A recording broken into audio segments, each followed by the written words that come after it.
Bonjour à toutes, bonjour à tous et merci de nous retrouver ce dimanche matin sur le plateau de Sagesse bouddhiste pour la seconde partie du documentaire consacré à la fête de Bun Tat Luang, la fête des Lumières au Laos, qui célèbre la fin du carême bouddhique.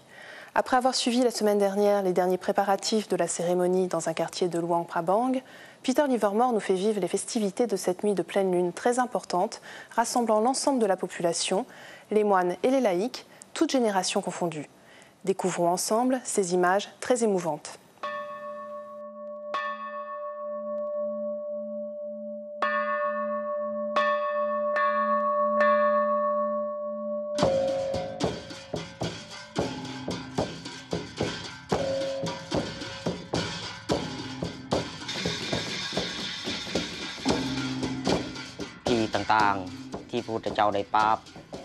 Chaque jour saint, il faut battre le tambour.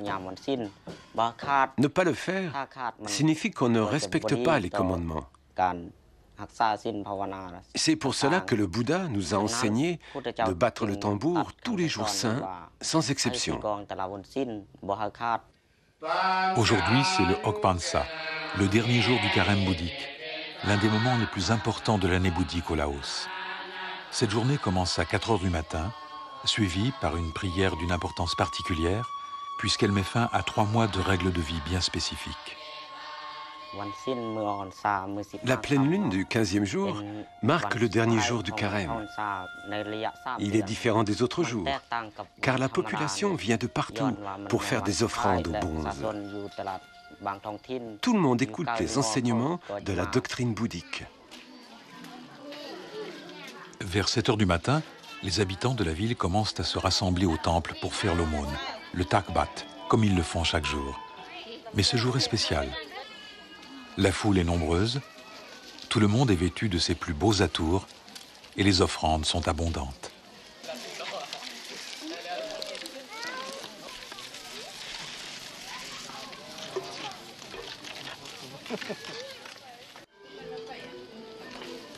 Après l'aumône, les fidèles reviennent au temple chargés de plateaux de nourriture.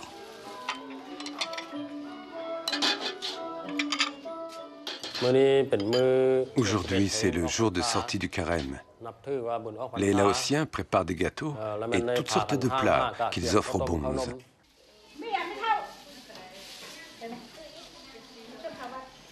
Petit à petit, le sol du temple se couvre de plateaux offerts par chaque foyer. On y trouve les mets les plus délicats, ainsi que les gâteaux spéciaux, les khao tom, préparés la veille.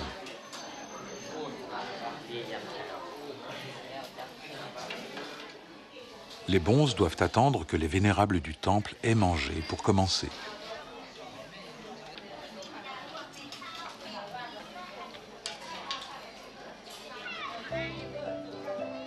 Le reste de la journée est consacré aux derniers préparatifs de la grande procession qui aura lieu ce soir même. On s'affaire à la réalisation des offrandes périssables, des colliers et des cônes de fleurs. Ça, c'est un arbuste pour les offrandes. Pour la procession, on posera ces arbustes sur la barque d'illumination. Pendant la procession, on chante et on danse. Les troncs et les feuilles de bananier sont très demandés en cette saison. Ils servent de support aux petites offrandes faites de fleurs, d'encens et de bougies qui vogueront sur le Mékong. On fait des lampions pour les faire flotter sur le Mékong. C'est pour porter les prières et montrer notre respect au fleuve. À l'approche de la nuit, tout est prêt. On sort les bateaux de feu et les habitants de chaque village se rassemblent en un petit cortège qui se joindra à la procession nocturne. Ce sont eux maintenant qui occupent le rôle principal de ce festival bouddhique, car durant la procession, les bonzes restent dans leur monastère.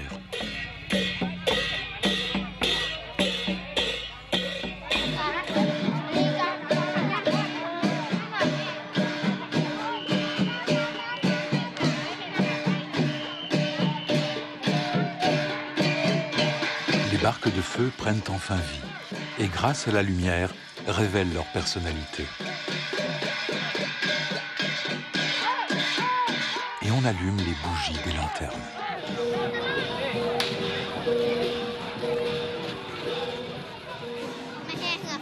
participent à la procession de la barque de Ban Na Luang.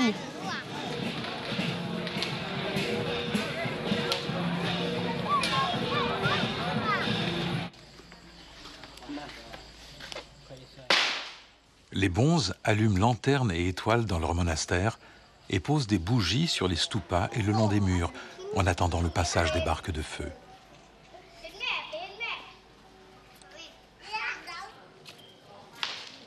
Toute la ville attend, illuminée, l'arrivée de la procession. Enfin, la procession commence.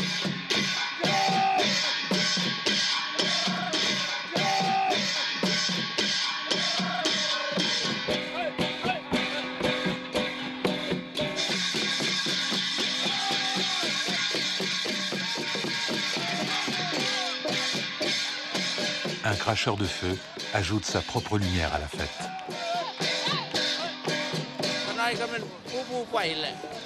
Oui, je suis le cracheur de feu. À chaque arrêt, je crache le feu. Mon feu ajoute à la lumière. Qu'on soit un bonze ou une personne ordinaire, on a besoin de lumière.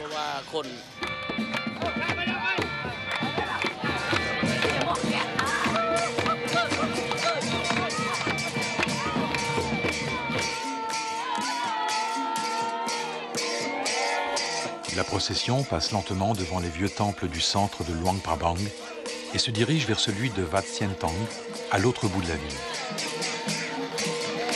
Chaque village compare sa créativité et la beauté de son œuvre à celle des autres, comme celle-ci, de Ban Na Luang.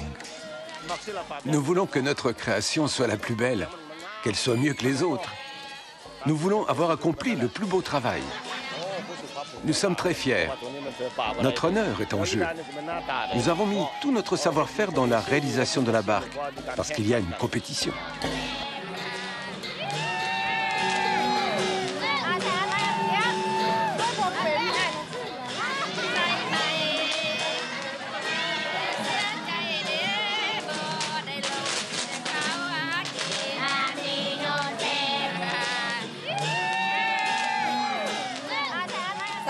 Je suis une habitante de Ban Vieng Sai et j'emmène mes enfants et petits-enfants à la procession de la barque faite à Ban Vieng Sai.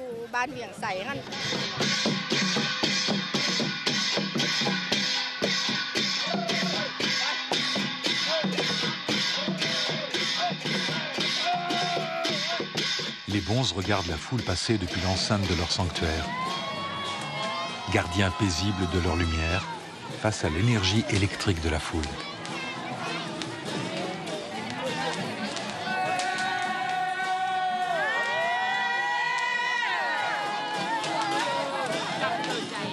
Alors que le cortège s'approche du dernier temple, apparaissent de plus en plus d'étals où sont vendus les petits lampions préparés plus tôt dans l'après-midi.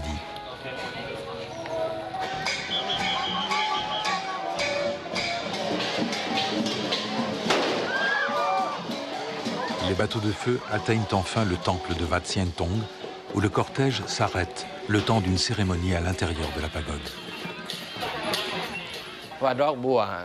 Après la procession, les participants se regroupent pour écouter le sermon qui célèbre le mérite d'avoir fabriqué les barques d'illumination et de les avoir lancées sur le fleuve en signe d'offrande aux traces de pas du Bouddha.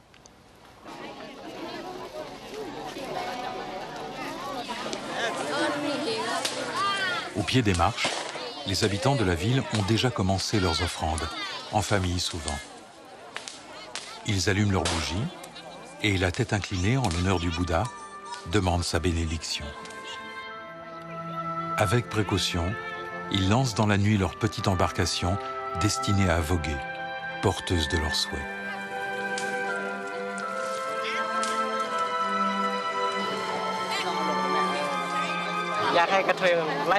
Je souhaite que les lampions flottent très loin, jusqu'à Lipi, Champasak, Kon Papeng. Que les lampions suivent joliment le cours du fleuve. Ces lampions qui flottent sont une offrande au Seigneur Naga. Depuis l'Antiquité, La cérémonie des barques d'illumination sert à célébrer les traces des pas du Bouddha dans l'eau, lorsqu'il a marché sur un fleuve de l'Inde pour saluer le seigneur Naga. Dans une certaine cacophonie non dénuée de risque, les habitants commencent à descendre les bateaux rituels le long de l'escalier raide et glissant. Les maintenir droits n'est pas facile. C'est le tour de la barque du village de Ban Vieng Sai, qui doit être placée sur un radeau pour être emportée au gré des courants. L'un des cracheurs de feu continue d'accompagner l'offrande de son village. Il monte même à bord du radeau pour flotter avec lui sur les eaux sombres du Mékong. La procession se poursuit avec la barque du village de Ban Na Luang. Les habitants sont fiers d'assister à l'ultime voyage de leur création, qui portera leurs prières loin sur le fleuve.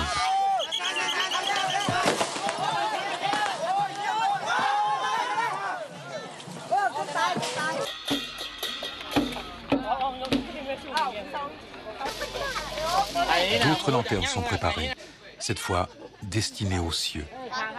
La foule regarde ces minuscules points de lumière s'élever avec majesté vers la lune, dans sa plénitude, en cette nuit du Hok Pansa.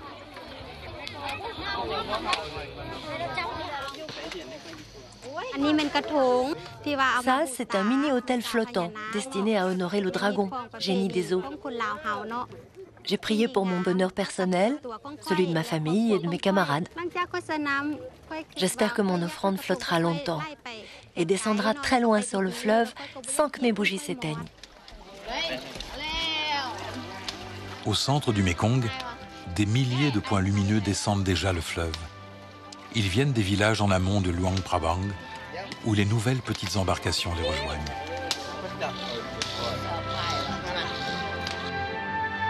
Enfin, les moines quittent leur monastère. Le carême est terminé et ils ne sont plus obligés de rester retirés dans leur sanctuaire. Chargés des décorations qu'ils ont eux-mêmes créées, ils rejoignent à leur tour le fleuve et les déposent sur ses eaux. C'est en effet la fin des 3 mois du Pansa, le carême bouddhique, temps de grande abstinence. Les moines, purifiés et renforcés par la méditation et l'observance de règles strictes, sont prêts à entamer un nouveau cycle de l'année bouddhiste. Ils reprennent maintenant le cours normal de leurs devoirs spirituels et quittent les temples pour aller partout prêcher la parole du Bouddha. Après la sortie du carême, les bonzes peuvent voyager selon leurs désirs. Ils ont le droit de dormir ailleurs que dans leur pagode, contrairement à ce qui leur était permis durant le carême. Et certains bonzes vont organiser des cérémonies ou prêcher la parole du Bouddha. Ils enseignent aux habitants comment méditer et comment perpétuer la religion et les pratiques bouddhiques. Sous la pleine lune, le festival des Lumières s'accomplit. On a tous besoin de lumière.